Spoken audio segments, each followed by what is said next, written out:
তো হ্যালো বন্ধুরা, তোমাদের সাথে সকালে চা বানানো নিয়েই ভিডিওটি শুরু করলাম। আজকে রান্নাঘর থেকেই ভিডিওটি শুরু করেছি, কারণ আজকে সকালে উঠতে আমার অনেকটাই লেট হয়ে গেছিলো। তাই সকালে খুব তাড়াতাড়ি ছিল বলে এখন থেকেই ভিডিওটি শেয়ার করছি। আগে যেগুলো করেছি শেয়ার করা হয়নি। তো বন্ধুরা, good morning, welcome to my channel. আশা করি তোমরা সবাই খুব ভালো আছো, আর আমিও খুব খুব ভালো আছি। তো আমাদের চা তো খাওয়া হয়ে গেছে, আর এখন আমার হাজব্যান্ড আমাকে বলল যে চা খেতে খেতে যে পাস্তা খাবে আজকে। তো ভাবলাম তো চা যখন খাওয়া হয়ে গেছে তো পাস্তাটা এবার বানিয়ে ফেলি, কারণ 9টা, সাড়ে 9টা প্রায় বেজে গেছে। সকালের টিফিনটা তাহলে পাস্তাই আজকে হবে। তো আমি আজকে পাস্তাটা কিভাবে বানাবো তোমাদের সাথে একটু একটু শেয়ার করব। তো তোমরা দেখো, আমি তো গ্যাসে জল বসিয়ে দিয়েছি, ওর মধ্যে একটু রিফাইন তেল আর লবণ দিয়ে দিয়েছি। রিফাইন তেলটা দিয়ে আমার মনে হয় মানে পাস্তাগুলো তাহলে কড়াইয়ের গায়ে লাগবে না, এটা আমি শুনেছি। আশা করি তোমরাও জানো। তো তোমাদের সাথে আর নতুন করে কি শেয়ার করব। তোমরা তো অনেকেই জানো পাস্তা কিভাবে বানাই, তো আমি কিভাবে বানাই তোমাদের সাথে সেটাই আমি শেয়ার করছি। তো আমি গাজর, পেঁয়াজ আর টমেটোটা কেটে নিয়েছি। এখানে কিন্তু একটা জিনিস মিসিং আছে, লঙ্কাটা। আমি না লঙ্কাটা অতটা খেতে ভালোবাসি না, মানে আমার ভালো লাগে না। সেই কারণে আমি সবসময় কোনো কিছু রান্নার ক্ষেত্রে লঙ্কাটা কাটতে বারবার ভুলে যাই। তো লঙ্কাটা আমি পরে কেটে নিয়েছিলাম যখন মনে পড়েছিল। তো জল গরম হয়ে গেছে বলে আমি পাস্তাটা দিয়ে দিচ্ছি। তো এইটুকু পরিমাণেই বানাবো, কারণ আমি, আমার শাশুড়ি মা আর আমার হাজব্যান্ড, এই তিনজনেই আমরা পাস্তাটা খাবো। তো তাই, আর আমার শাশুড়ি মা বেশি খেতে চায় না, মানে ভালোবাসে না অতটা এইসব ফাস্টফুড খাবারগুলো।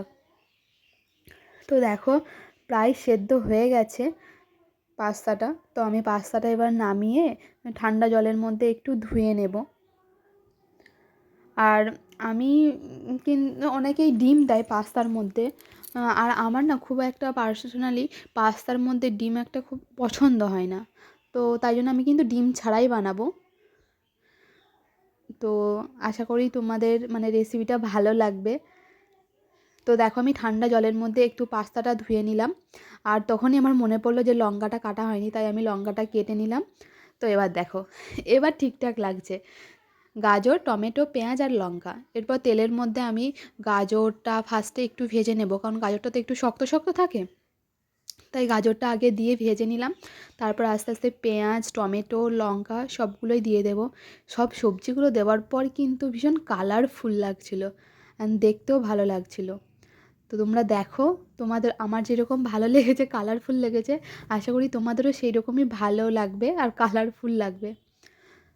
তো দেখো, আর একটা জিনিস আমি মানে খেয়াল করছি, তোমরা কিন্তু অনেকেই আমার ভিডিও দেখছো কিন্তু সাবস্ক্রাইব করছো না, কিন্তু এটা ঠিক না।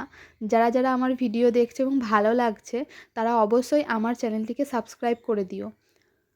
আর আমি না টুকটাক একটু মশলা দিয়ে নেবো, কারণ আমার একটু মশলা দিয়ে খেতেই ভালো লাগে। ওর মধ্যে গরম মশলা, চিকেন মশলা, সবজি মশলা, এইরকম 3-4টে মশলা দিয়ে আমি একটু নেড়ে নিলাম। তারপর টমেটো সস ছিল, টমেটো সসটা দিয়ে নিলাম। এরপর নেড়ে পাস্তাটা দিয়ে দিলাম। একটু নাড়াচাড়া করে নিলেই ব্যাস হয়ে যাবে, আর সেরকম কিছু করতে হবে না। তো এইভাবেই সিম্পলভাবেই আমি বানাই, আমারও ভালো লাগে খেতে। আর আমাদের মানে আমার হাজব্যান্ড আর আমার শাশুড়িমাও বললো যে বেশ ভালো হয়েছিল খেতে। তো দেখো, আমাদের বাড়িতে আজকে 2 রকম মাংস আনা হয়েছে, কারণ আমার শ্বশুরমশাই মানে চিকেনটা অতটা খেতে চায় না, তার জন্য মাটনটা নেওয়া হয়েছে আমার শ্বশুরমশাইয়ের জন্য। আর আমার হাজব্যান্ডের পার্সোনালি চিকেনটা খুব ভালো লাগে, সেই জন্য আমরা আমাদের জন্য চিকেন, আর আমার শ্বশুরমশাইয়ের জন্য মাটন নেওয়া হয়েছে। তো মাংসটা আমার খুব একটা ধুতে ভালো লাগে না, কারণ যে মাংসের যে গন্ধটা সেটা আমার নাকের মধ্যে চলে আসে, এবং পরবর্তীকালে আমি আর সেভাবে খেতে পারি না। সেই কারণে আমার হাজব্যান্ডকে বললাম ধুয়ে দিতে, ও বেশ ভালো করে পরিষ্কার করে ধুয়ে দিয়েছে। দুটো মাংসই ধোয়া হয়ে গেছে, মাটনটাও ধোয়া হয়ে গেছে, চিকেনটাও ধোয়া হয়ে গেছে। এবার ঘরের মধ্যে আমি রেখে দিয়েছিলাম, ব্যাস। তারপর আমার মাথার মধ্যে একটু যন্ত্রণা করছিলো, তাই ভাবলাম একটু তেল দিই চুলটাতে, অনেক দিন তেল দেওয়া হয় না, আর চুলটা প্রচণ্ড রাফ লাগছিলো। তাই ভাবলাম একটু তেল দিয়ে মানে মাথাটা ভালো করে ধুয়ে নেব, তাহলে একটু বেশ ভালো লাগবে, আর মাথা যন্ত্রণাটাও মানে আশা করি অনেকটাই কমে যাবে।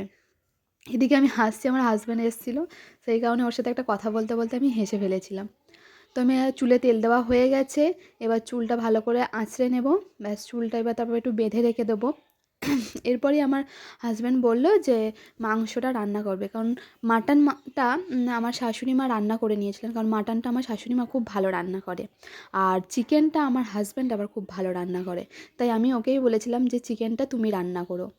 তো তাই ও চলে এসেছে রান্না করতে। তাই আমি চুলে তেল দিয়ে আমি দেখলাম যে এটাও একটু তোমাদের সাথে শেয়ার করে দিই যে কীভাবে রান্নাটা করছে। আশা করি তোমাদের ভালো লাগবে।